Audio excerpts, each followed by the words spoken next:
make that pause, sorry. The Alibi is your most daring project so far. While it's clear na comfortable kayo sa isa't isa, meron pa ba kayong mga ilangan moments while filming? And can you share any unforgettable behind-the-scenes moment for Pao? Oh, the question is for me? Yes. Yes, maraming ilangan moments because, syempre, when you enter a set as a professional actor and you have scenes na medyo um, delicate, syempre lagi mong iniisip rin yung co-actor mo or co-actress. Kung komportable ba sila, not just for Kim but also the others with Sophia as well. Minsan, like yung napanood nyo kanina, yung sumasayaw si Stella, nakita nyo sa trailer. Pero medyo parang naiilang ka rin at natatakot ka para sa eksena mo, para sa sarili mo. Kung hindi naman, kung medyo intense, like yung mga scenes namin ni Sophia, natatakot ka rin kung nasasaktan mo ba sila dahil yun yung instruction ng director, yun yung nakasulat sa script. Siyempre, yun lagi yung kinakatakot ko. Doon lagi ako naiilang.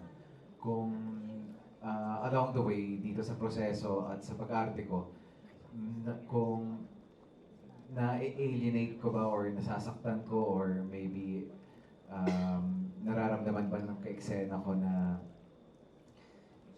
napapastos ko sila in some way. So, as much as possible, I try my best to talk to them first a bit or show them what I'm gonna do pero ayun, yun lagi yung kinakatakot ko.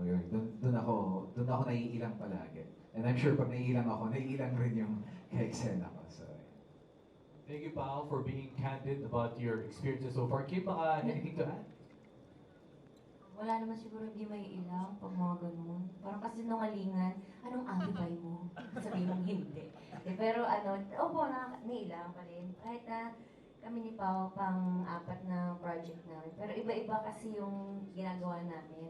So, iba-ibang intensity. So, parang nakakahiya. Mukha lang kaming dalawa sa screen, pero napakadami po talaga namin. Parang ganito.